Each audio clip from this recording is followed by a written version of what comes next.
Buenas noches, espero se encuentren muy bien. El día de hoy vamos a dar inicio con el módulo de radiografía de cadera, para el cual se va a desarrollar la anatomía, la semiología de la misma, las distintas proyecciones que se pueden usar o que se deben usar en esta técnica y las patologías, los hallazgos patológicos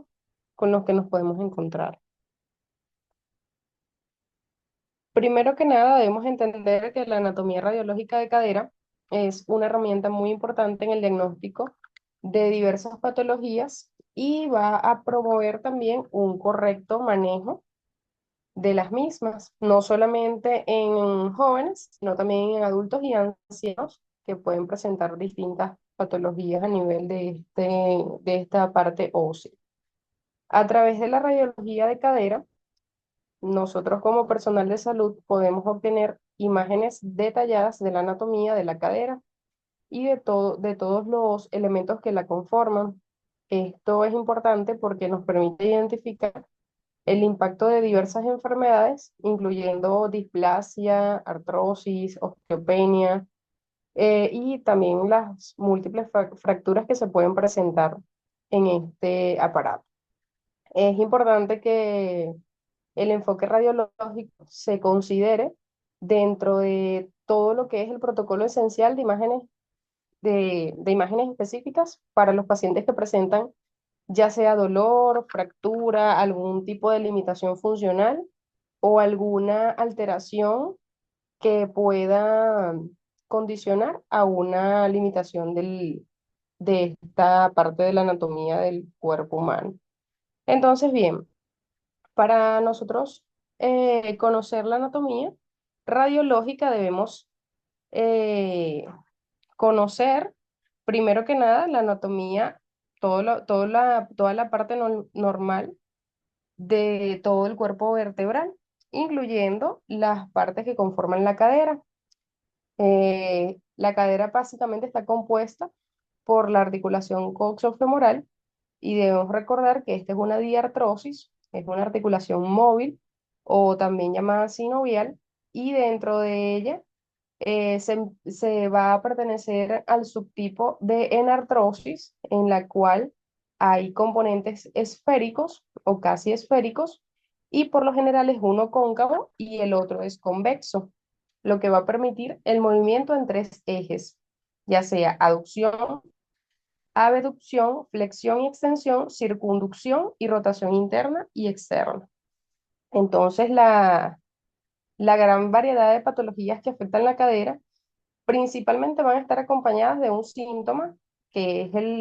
el mayor determinante, y es el dolor. Por lo general puede ser un síntoma poco específico, y con una adecuada exploración física nos va a permitir realizar una orientación diagnóstica. A pesar de que eh, hay muchas técnicas radiológicas, la rayos X va a ser la primera herramienta que vamos a utilizar en la patología de la cadera y en general en la patología musculoesquelética. Entonces, esta es la primera técnica de imagen que vamos a utilizar. Y acá vamos a ver que la articulación, toda la articulación va a estar compuesta por la proyección va a englobar las últimas vértebras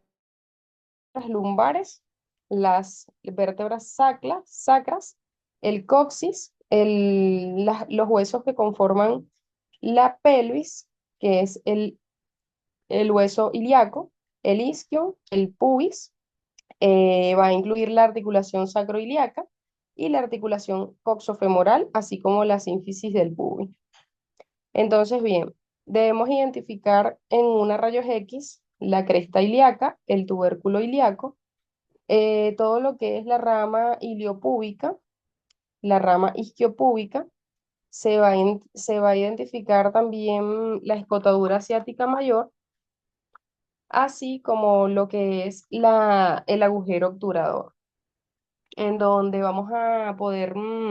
evaluar los distintos elementos de esta. Entonces, bien, vamos a visualizar por ejemplo, en una rayos X AP de la pelvis que se evalúa todos los elementos mencionados y vamos a evaluar también las prominencias y los surcos óseos antes mencionados. ¿Por qué? Porque a nivel de estos se pueden producir o se pueden originar también lesiones de partes blandas, que por ejemplo a nivel de lo que es la trabeculación, que están originadas o son originadas por las fuerzas ténsiles, ya sea de los ligamentos, de los huesos, de los músculos, de la parte musculoesquelética que lo conforman, y va a ser de suma importancia porque a nivel de esto vamos a evaluar si están simétricos y nos pueden ayudar a valorar casos de osteopenia o posibles fracturas aunadas a esta. Aquí vamos a valorar la fosa trocantérica, trocánter mayor, todo lo que compone el acetábulo, que puede también verse fracturas a nivel de este espacio, el cuello del fémur, el trocánter menor, todo esto son elementos que debemos tomar en cuenta al momento de evaluar la anatomía de la rayos X de cadera. Entonces, las trabéculas en el fémur proximal, este es un esquema que muestra la orientación de las trabéculas en el fémur proximal, en donde las líneas rojas van a mostrar la orientación vertical de las trabéculas o que se generan con las fuerzas de compresión primaria. Más horizontalmente se muestra la orientación de las trabéculas que se generan con las fuerzas ténsiles primarias, que corresponde a las líneas negras, y las líneas amarillas van a mostrar la oblicuidad de las trabéculas que se generan con las fuerzas ténsiles secundarias. Estas fuerzas, por lo general, convergen en la región medial del cuello femoral y es conocido como el triángulo de Ward, que es la parte que se ve en la imagen como amarillo oscuro y que tiene la flecha amarilla en la imagen B, en la cual es un lugar de relativa debilidad, en donde por lo general se pueden producir fracturas y puede haber este tipo de lesiones, por ejemplo, en fracturas patológicas o ya sea en ancianos, en pacientes ancianos que tienen una caída. En esta imagen podemos ver el patrón trabecular en la proyección AP de la cadera derecha. También vamos a valorar las partes blandas, como en todo rayos X, osteoarticular. Vamos a ver también que en esta imagen que les estoy mostrando se evidencia lo que son las líneas grasas normales en una rayos X AP de cadera derecha, en donde se muestran las líneas grasas del obturador, los glúteos y del ilioxoas señaladas por las flechas blancas. Las partes blandas van a ser importantes porque nos va a permitir evaluar, como lo mencioné en clases anteriores, si hay presencia de derrame articular o procesos inflamatorios, incluso procesos tumorales o colecciones adyacentes a la articulación, que están propiamente en las partes blandas. Quizás no es el método diagnóstico de elección para evaluar estas lesiones, pero es orientativa en caso de sospecha diagnóstica y por supuesto se deriva al estudio más específico que amerita el paciente. También debemos evaluar los ángulos en los cuales existen varias medidas y ángulos en las caderas y vamos a resaltar por la importancia en la práctica clínica diaria lo que es estos tres que tenemos acá. Va a existir o existe básicamente una relación anatómica entre los ejes longitudinales del cuello y diáfisis femoral, los cuales van a formar un ángulo entre 125 grados y 135 grados. La disminución de este ángulo va a producir una coxa vara y el aumento de este ángulo va a conducir una coxa valga, que es lo que por lo general lo que más lo que más frecuente vamos a ver en la consulta. En este caso, vemos en la parte del medio vemos un ángulo normal que va entre 125 grados y 135, y en la parte derecha de la imagen vemos que se evidencia la coxa vara en la cual hay una disminución de este ángulo y del lado izquierdo vemos la coxa valga en la cual se ve el aumento de este ángulo que va a producir alteraciones de la anatomía en general del paciente. Dentro de los ángulos también se encuentra el ángulo de Weaver, el cual se forma al trazar una línea vertical desde el centro de la cabeza del fémur y otra desde el punto o desde ese mismo punto hasta el borde lateral del acetábulo. El rango normal de este ángulo es entre 25 grados y 40 grados, como se ve en la figura. Va a indicar esto indicando la sobrecobertura acetabular cuando es mayor a 40 grados y displasia de cadera cuando es menor de 20 grados. Que, dentro de las proyecciones podemos ver las distintas proyecciones a nivel de la pelvis y las caderas. También incluye lo que es la proyección AP y lateral, como las proyecciones básicas. Dentro del protocolo inicial para todo paciente que presenta dolor de cadera con o sin artrosis, se debe considerar la indicación de rayos X de pelvis AP en proyección AP, la cual se va a realizar en posición supina con las caderas en 15 grados de rotación interna, con una distancia de 120 centímetros con respecto al foco, perpendicular a la mesa, con el rayo central entre el borde superior de la sínfisis del pubis y la línea entre las dos espinas ilíacas anterosuperior. Esta proyección nos va a permitir evaluar la articulación sacroiliaca, incluyendo la L4, L5 y S1, la sínfisis púbica, en las espinas ilíacas, el espacio articular coxofemoral. También nos va a permitir evaluar la orientación del acetábulo en sentido anteroposterior y el cubrimiento de la cabeza femoral, que sería la línea ilioisquiática. También la orientación del acetábulo en sentido superinferior, el fémur proximal, que nos va a permitir valorar el ángulo cervicodiafisiario. Y es de suma importancia esta proyección para la identificación de distintas patologías. En la rayos X de cadera, en la cual se describe el falso perfil de Lekesner. Este es una posición en la que el paciente se va a colocar de pie con la pelvis rotada a 65 grados en relación con el tubo y con el pie del foco. En esta proyección vamos a poder evaluar la pared posterior, el cubrimiento anterior de la articulación, las alteraciones puntuales de la pared posterior y la pérdida del espacio articular en región medial o inferior, en la cual se pueden presentar alteraciones.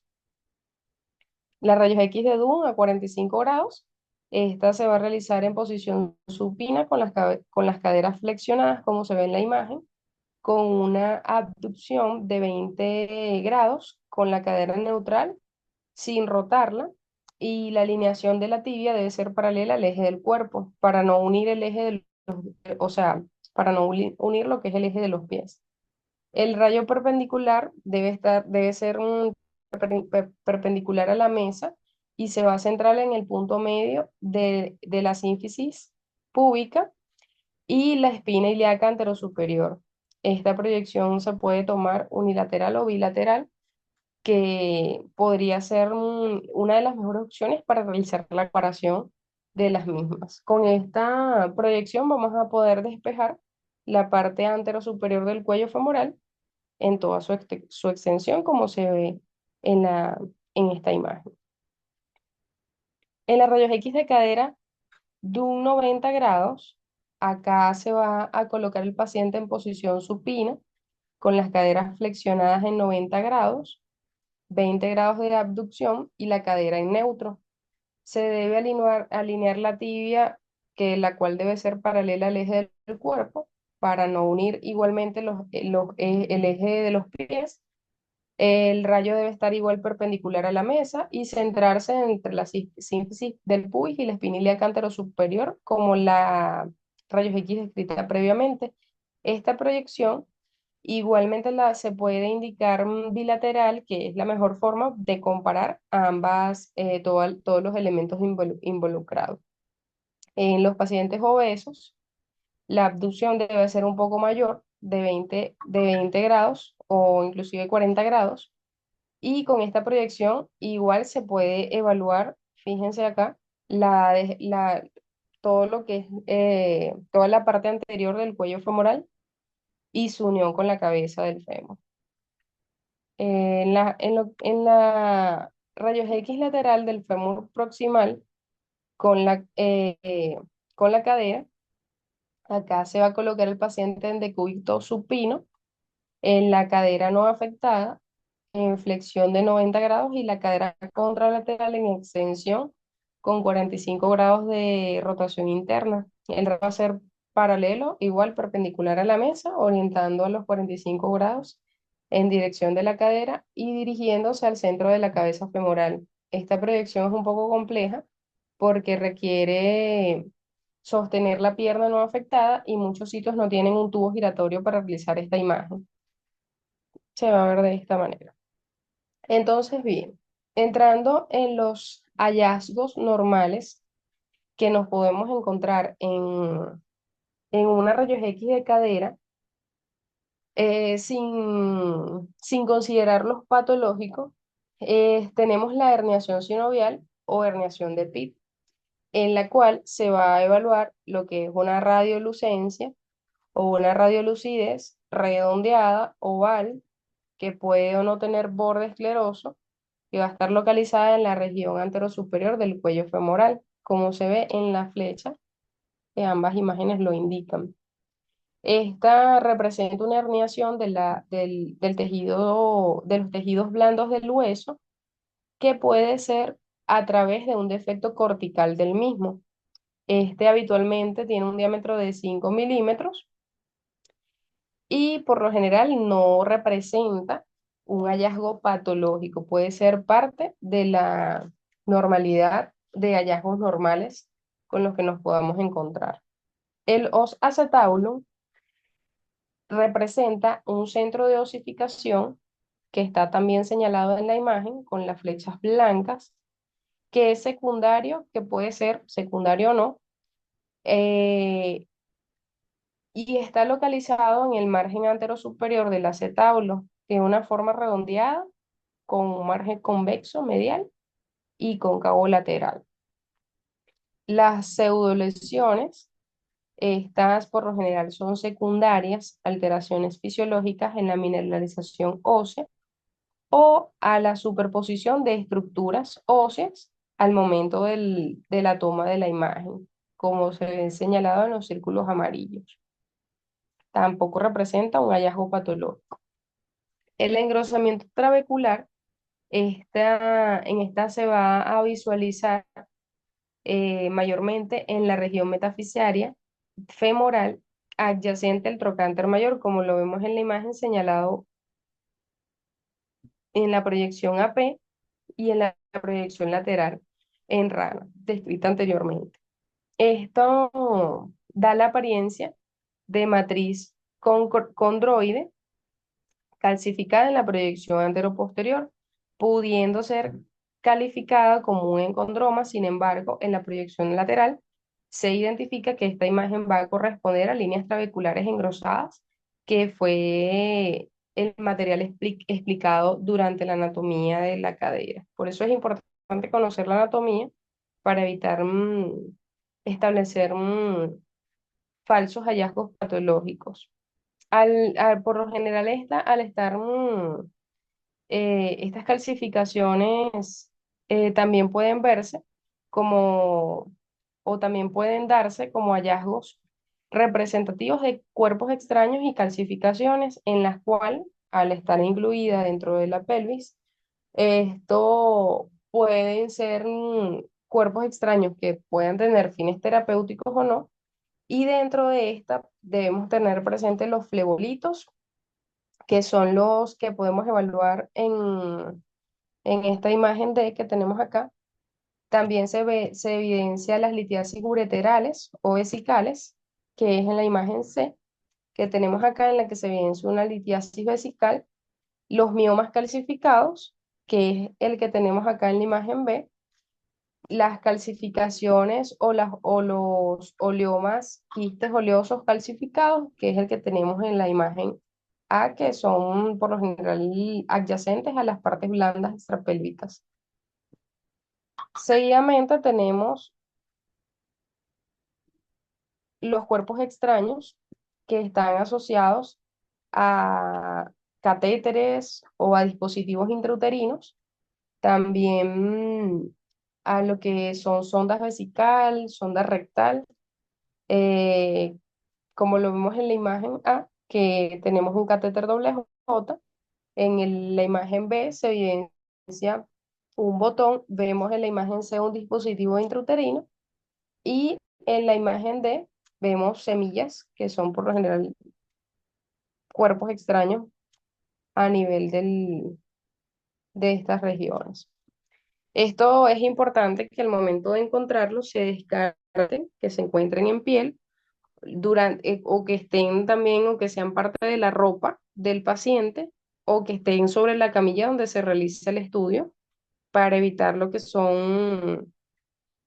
falsos hallazgos. Entonces, dentro de lo que encontramos patológico, dentro de lo que podemos mencionar patológico, vamos a hablar un poco acerca de las patologías más relevantes,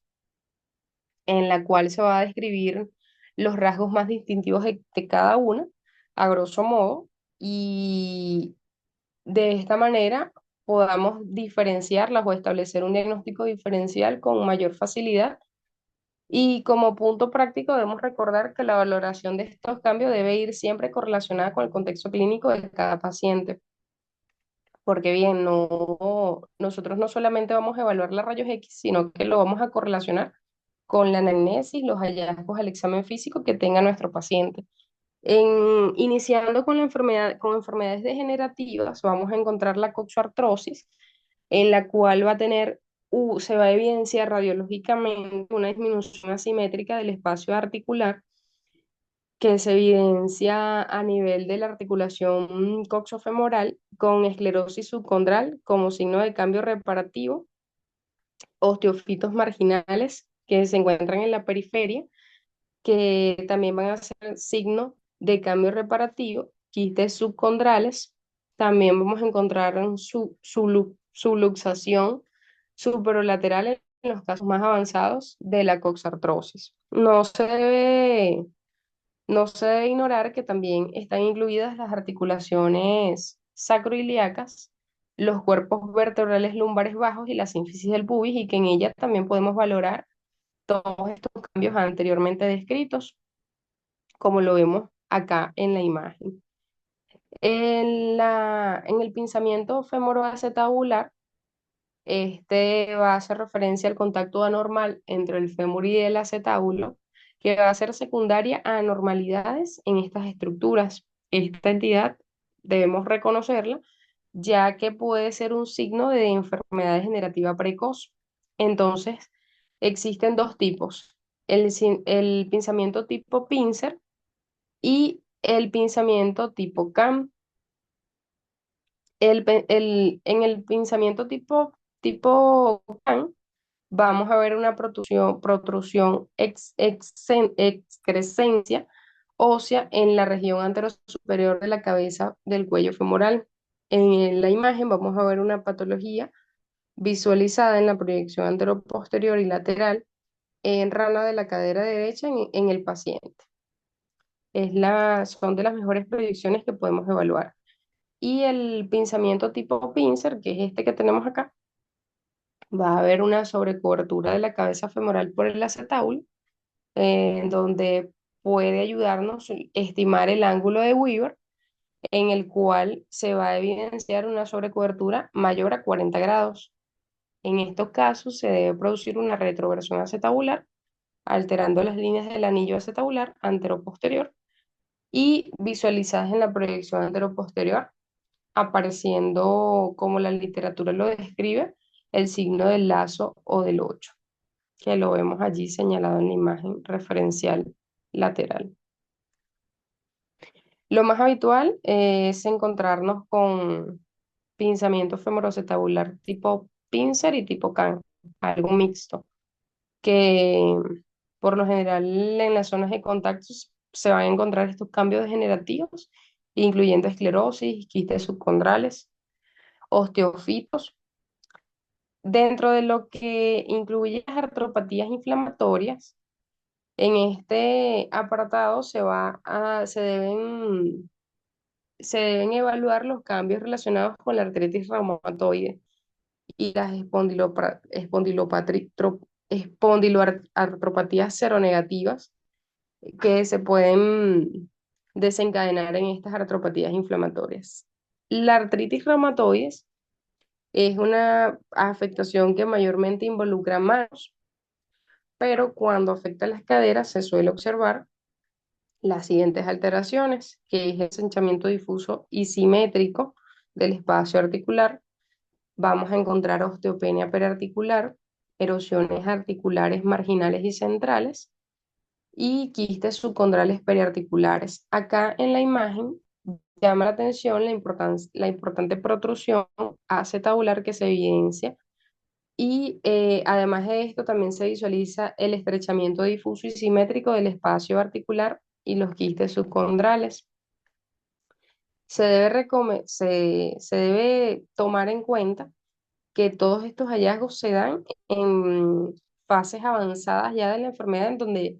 ya tenemos un paciente que casi siempre está diagnosticado con artritis, simplemente vamos a correlacionar todos los hallazgos radiológicos con los hallazgos clínico-analíticos, porque ya hay por lo general cuando hay una afectación de cadera por artritis reumatoides, ya hay otras localizaciones afectadas que van a hacer o van a presentarse en fases iniciales de la enfermedad. La espondiloartropatía seronegativa, si esto va a comprender cuatro afecciones distintas que incluye la espondilitis anquilosante, la artritis psoriásica y reactiva, que también es conocida como el síndrome de Reiter, y las artropatías enteropáticas. Entonces, estas van a estar por lo general, estas últimas van a estar asociadas a patologías inflamatorias intestinal, enfermedad de Crohn's, colitis ulcerosa, enfermedad de Whipple. Esto tiene como rasgo distintivo la afectación predominante de la columna vertebral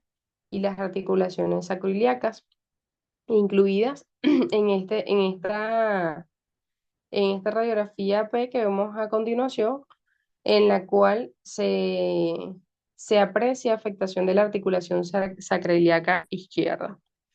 Entonces, dentro de los signos que vamos a valorar, los signos radiológicos a valorar, vamos a encontrar una disminución del espacio articular, que por lo general es simétrica en la espondilitis anquilosante y la artropatía enteropática, y es asimétrica en la artritis reactiva y puede ser variable en la artritis psoriásica. Vamos a encontrar erosiones, esclerosis subcondral y puntos óseos, puentes óseos descritos como anquilosis. Estas distintas entidades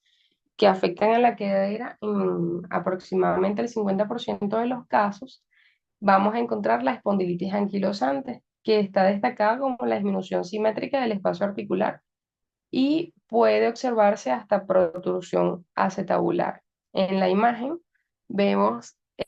una espondiloartropatía seronegativa. En la primera imagen se aprecia la disminución simétrica del espacio articular y en la segunda imagen, en la imagen B, se van a evaluar los osteofitos en reodetes señalados con las flechas amarillas. La artropatía por depósito inducida por cristales es una enfermedad inducida por cristales de pirofosfato cálcico, en la cual vamos a describir o vamos a encontrarnos con calcificaciones en partes blandas que no es posible distinguirlas del depósito de hidroxiapatita, condrocalcinosis, que es muy raro que sea producida por el depósito de hidroxiapatita, o sea, es algo que no vamos a encontrar que vamos a encontrar específicamente en esta artropatía. Vamos a encontrar cambios degenerativos en fases tardías, incluyendo esclerosis subcondral y osteofitos, que podemos observar eh, en la imagen que hemos señalado con las flechas amarillas. En la enfermedad inducida por depósito de hidroxiapatita cálcica, aquí debemos tener en cuenta que esta entidad se va a dar en pacientes con antecedentes de enfermedad renal crónica. Por lo general, estos pacientes ya se encuentran en modalidad de hemodiálisis, tienen esclerodermia, dermotomia, miositis, enfermedad mixta del tejido conectivo y va a asemejarse al depósito por cristales de pirofosfato cálcico. En cuanto a las características, sin embargo, estos cristales por lo general se depositan con mayor frecuencia en localizaciones periarticulares, como lo vemos en la imagen, habitualmente alrededor de los tendones o en los tendones, incluyendo también la cápsula articular o las bolsas sinoviales, característica que la distingue de la enfermedad por depósito de pirofosfato cálcico. En el estudio radiográfico vamos a encontrar también calcificaciones homogéneas, densas o en forma de nube, como lo vemos en la imagen que señala las calcificaciones. La patología infecciosa, vamos a describir la artritis séptica, en la cual va a ser una afectación articular infecciosa, que por lo general es monoarticular en el 90% de los casos, y para su diagnóstico es indispensable la realización y la realización de punción, aspirado y el análisis de líquido articular, en el cual dentro de los gérmenes aislados vamos a encontrar con mayor frecuencia el Staphylococcus aureus, que es el de mayor incidencia. En estadios precoces, el estudio radiográfico puede ser normal y evolutivamente al momento de hacer la evolución o de llevar la vigilancia y la evolución de la enfermedad en alguno de nuestros pacientes, vamos a encontrar hallazgos característicos según las fases de la enfermedad. En las fases tempranas, que es la figura que tenemos a continuación, vamos a encontrarnos con derrame articular, como vemos en esta imagen, en la cual vemos el desplazamiento de No, las líneas disculpa. gruesas. Eh, Cuéntame, Podemos iniciar otra sesión, que esta ya va a terminar. sí, está bien. Perfecto. Bueno, inicien de nuevo la sesión y ya empezamos con la otra parte.